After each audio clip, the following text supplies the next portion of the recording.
रोकी कोई न करी भाषण हो। भोले बाबा के चेला बाड़ा तो तोड़ गया जनु शासन हो।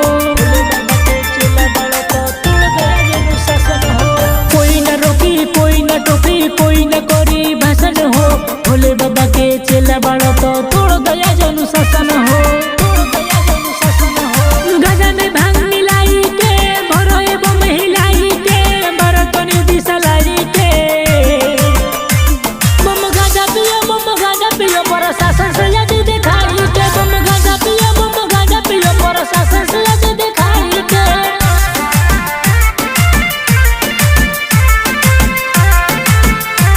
प्रशासन से यदि दिखाई के।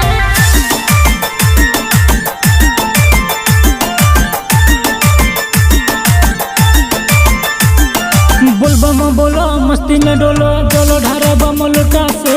अजीत नरेंद्र रोहित आइल बाटे बाबा के नुकुटा से।